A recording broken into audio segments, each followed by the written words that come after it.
made. Yeah, well, I can tell you this was disguised as a traditional business meeting inside a recording studio, but then it turned into an ambush. Car records confirming Williams Sr. rented a vehicle that was used by the group. Electronic monitoring data placing Williams Jr. at the offense location. Oh my God.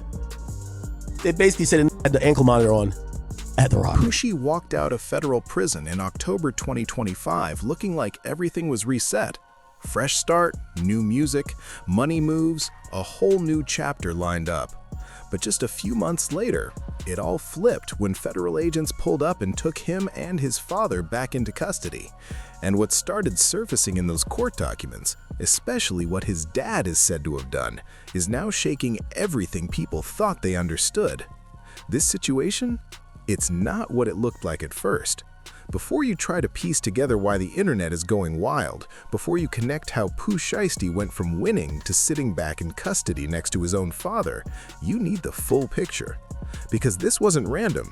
It didn't just happen out of nowhere. This wasn't some quick argument that got out of hand one night. It wasn't about someone saying the wrong thing at the wrong time. According to reports, this was organized, planned out, and carefully set up ahead of time. Multiple people, different cities, all tied into one plan. And right at the center of it was one target and a so-called meeting that was never meant to be real. Now go back to January 10th, 2026. That's where things start getting serious.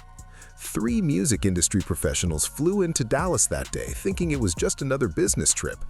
Pooh's dad been labeled a rat since '09 and his son a mouse since 2022.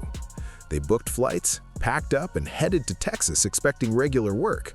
From their point of view, that's exactly what it was. A simple sit-down, a scheduled meeting with a rapper wanting to go over contract terms. Regular business, nothing unusual. This kind of thing happens in the music world all the time. Deals get discussed, paperwork gets reviewed, and everyone keeps it moving.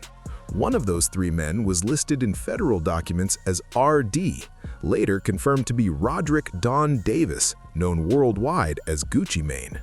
This is someone with real history, the man who built 1017 Records from the ground up into a major name in Southern hip-hop. The same person who spotted a young artist out of Memphis and decided to take a chance. He signed Pooh Shiesty when he was barely 20, giving him a real shot to rise and become a star. And now that same artist, the one he believed in, was the one setting up this meeting. Pooh had been with 1017 since around 2021. He had hits, a loyal fan base, and a name that carried weight in the culture. This week, 9 individuals, including well-known musical artists, kidnapped and robbed at numerous victims at a music studio in Dallas, Texas. Even after getting out in October 2025, opportunity was still there waiting for him. People were watching closely, curious how he would move with a second chance on the table. But behind the scenes, things weren't smooth. He wasn't happy with his contract and wanted out. And whatever that issue was, however long it had been building, prosecutors say it turned into something way bigger than just a business dispute. According to reports, they describe it as one of the most calculated and bold setups the hip-hop scene has seen in recent years. That afternoon, the 3 men showed up at a studio off Dallas Parkway thinking it was normal business. When they got there, the place wasn't open yet, so they killed time like anyone would. Stepped out, grabbed drinks, came back, and waited. No reason to feel uneasy. Nothing looked off. Nothing felt strange. And they had no idea that by 3:43 that afternoon, everything around them was about to flip in a way nobody saw coming. What happened next is being described as an ambush, and that word carries real weight. The ringleader of the conspiracy, Lontrell Williams Jr., was on home confinement at the time of the offense. Because while Gucci Mane and his associates were inside expecting a normal business conversation, a whole group was already moving in with a plan set ahead of time. 9 people heading to the same location, all locked in on one objective. Some even drove all the way from Memphis, Tennessee, just to be there. This wasn't random or rushed. Every move was coordinated across cities, every step thought through in advance. According to federal prosecutors, the person leading it all was Trail Williams Jr., named as the central figure in the case. The one who arranged the meeting, the one who set everything in motion, the one authorities say built the entire setup from the ground up. Reports say there had been ongoing frustration over contract issues, and instead of handling it the usual way, things allegedly took a much more serious turn involving multiple people inside that Dallas studio. And it didn't stop there. According to reports, this situation also involved his own father, Trail Williams Sr., known in rap circles as Mob Boss. Authorities claim he played a role from the start, helping set things up and seeing it through instead of stepping in as a parent trying to calm things down. Prosecutors say he was actively involved in making sure everything stayed on track. Phone records mentioned in the case suggest he was in contact with the studio owner multiple times earlier that day, helping arrange and confirm the session. Surveillance footage reportedly shows him outside the building, then walking in at exactly 3:28 p.m., right before everything escalated. 9 people moving like that isn't random. That's coordination, that's planning, timing, and people moving with intent. Investigators describe it as a fully organized operation where every step had to be lined up in advance. According to authorities, someone made a deliberate decision to handle a contract dispute in a way that went far beyond business. Once inside, the group allegedly split the 3 men up immediately. Gucci Mane was taken into the recording room where Pooh Shiesty, his father, and Big 30, Rodney Wright Jr., were present. Meanwhile, the other 2 individuals, identified as MM and BP, were kept in a separate control room with others from the group. Then, according to details from a 32-page federal complaint, paperwork related to ending the contract was pulled out and placed in front of Gucci Mane. Yeah, well, I can tell you this was disguised as a traditional business meeting inside a recording studio, but then it turned into an ambush. He reportedly refused to sign it, looked it over, pushed back, and made it clear he wasn't agreeing to those terms. It didn't stop at valuables either. Reports say they went as far as removing earrings straight from Gucci Mane's ears themselves. That's how intense this situation allegedly became. Step by step, moment by moment. One of the individuals in the control room, identified as MM, was reportedly put in a chokehold until he nearly lost consciousness. The federal complaint even includes photos, marks on the neck, scratches, clear signs of a physical struggle. Investigators pointed to this as evidence that things inside that studio went way beyond a simple disagreement. Authorities also say Big 30 stood at the studio door, blocking it with his body to stop anyone from leaving. Nobody was walking out until everything was finished, at least according to what's being claimed. At another point, reports say Pooh Shiesty allegedly held a weapon close to another victim's head while directing them toward a specific exit, adding even more pressure to an already intense situation. Victims later told investigators they feared for their lives in that moment, not just shaken, but seriously at risk. That's the level of fear described in the official reports. The situation reportedly lasted until around 4:50 p.m., and then the group left. But what happened next raised even more attention. Within hours, some individuals were already posting online, showing off jewelry and watches believed to be taken during the incident. It looked like they thought they were clear, like nothing would trace back.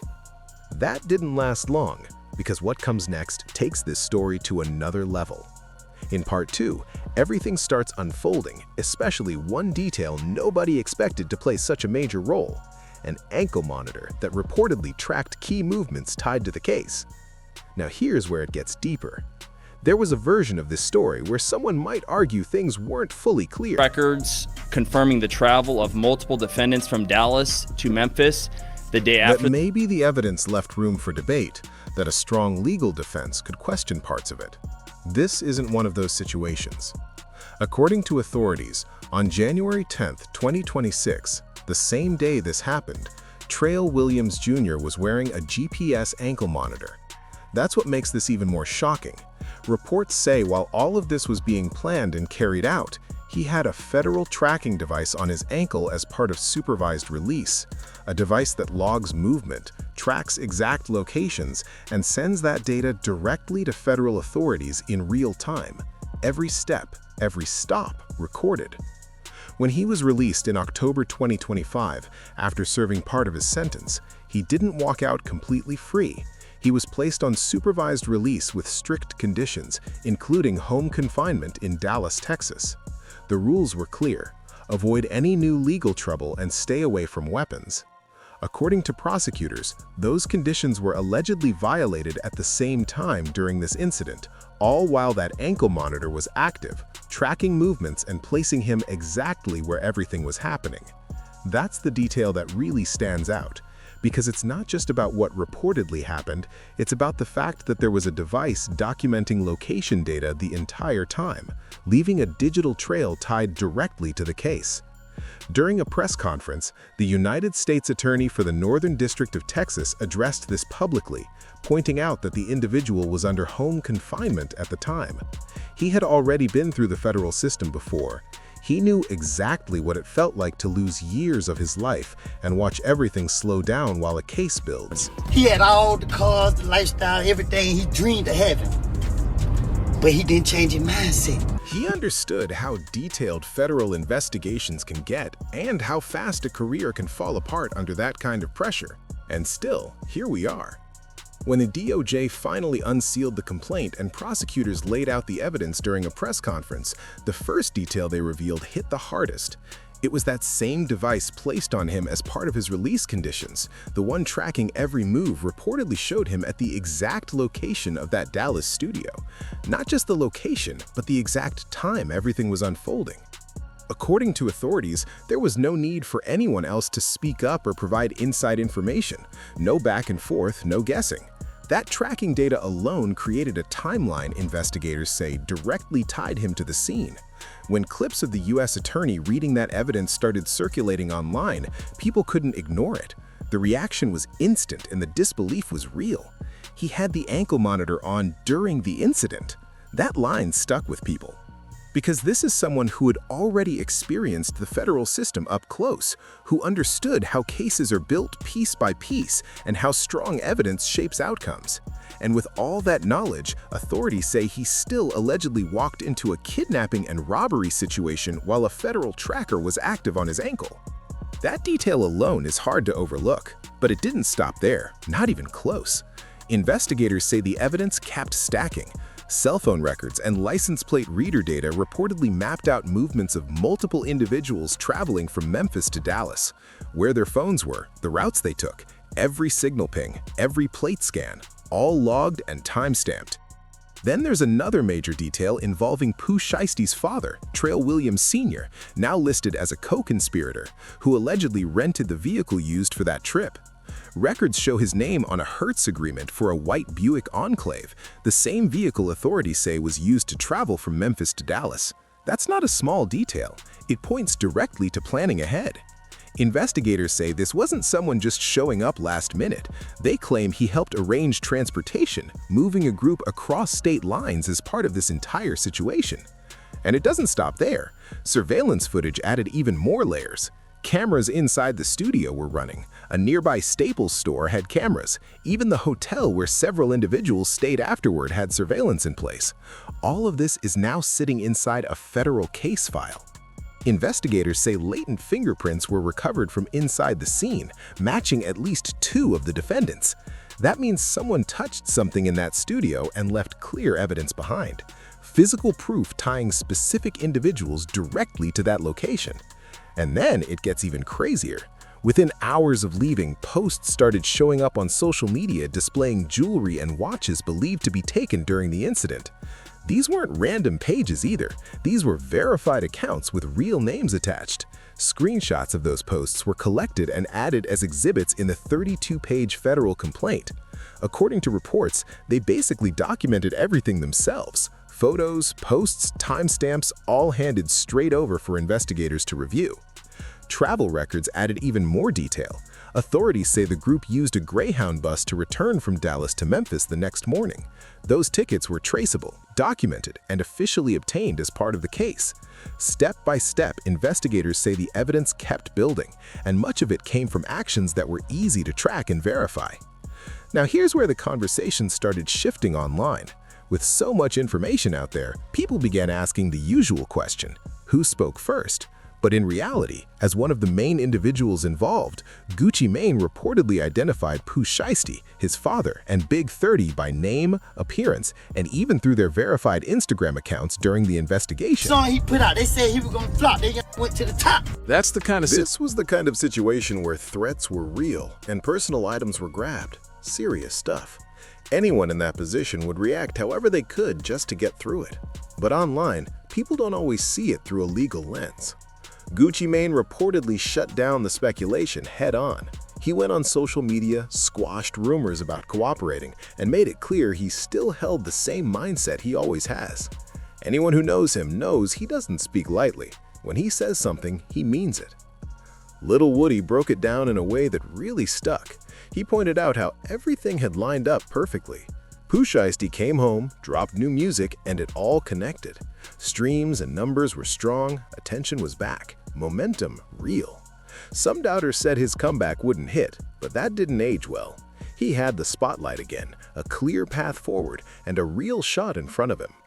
But here's the part that hits hardest: the mindset. Allegedly, Williams Jr. produced an AK-style pistol, because you can have the money, the platform, a second chance, but if the mindset isn't right, none of it lasts, none of it stays safe.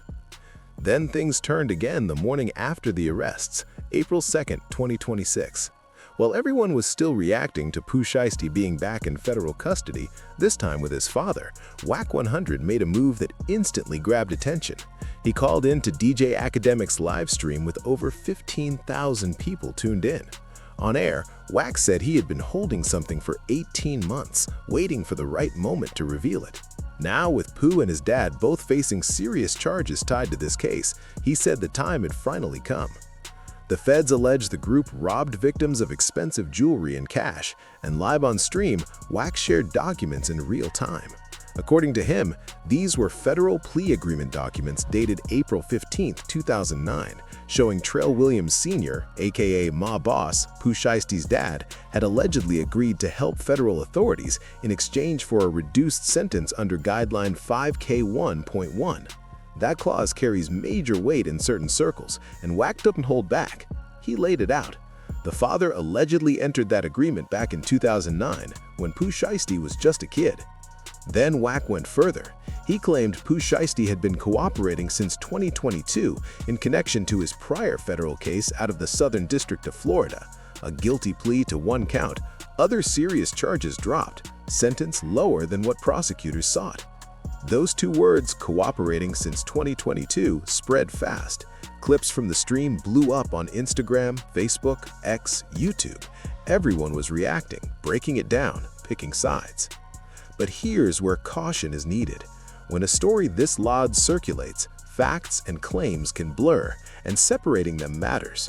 Wack 100 has made similar accusations before, going back at least to February 2012. This wasn't the first time. Every single time, Pooh Shiesty's attorney, Bradford Cohen, responded publicly, consistent as ever. He firmly denied it, calling the claims 100% fake, idiotic, and untrue. According to Cohen, there was no cooperation, no deals, no private sessions, no info shared. He explained that the 2021 case defense showed the situation started with others attempting to target Pooh Shiesty and his crew first, which escalated everything. And the 63-month sentence? Cohen says it came from legal strategy and the evidence in court, not any deal.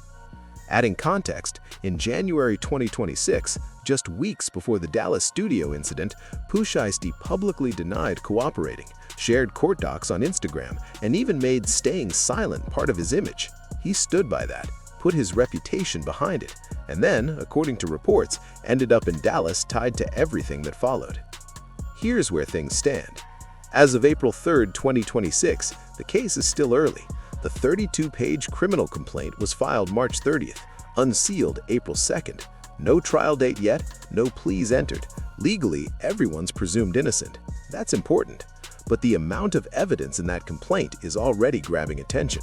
Investigators point to GPS ankle monitor data, cell phone records, license plate readers, a rental car agreement linked to his dad, surveillance footage from multiple locations, fingerprints from inside the studio, and social media posts showing items tied to the incident.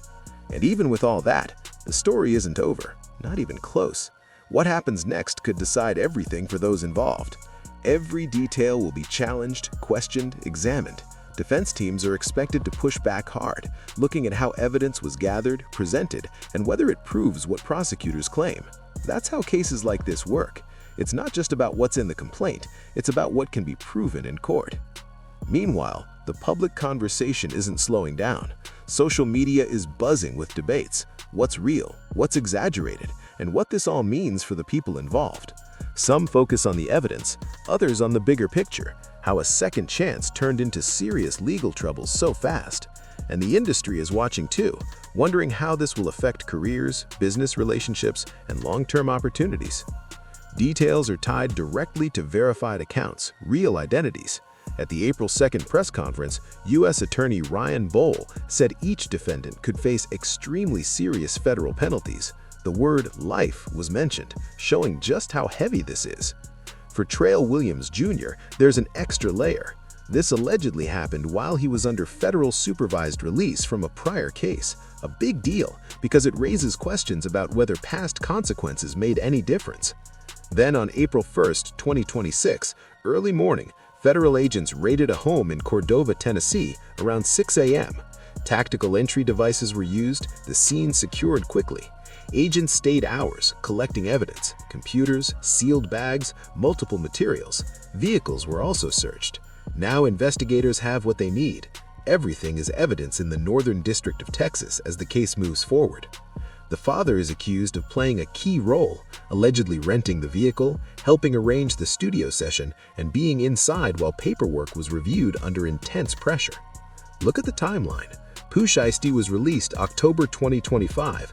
His ankle release wasn't even supposed to end until April 11, 2026, just months from full freedom.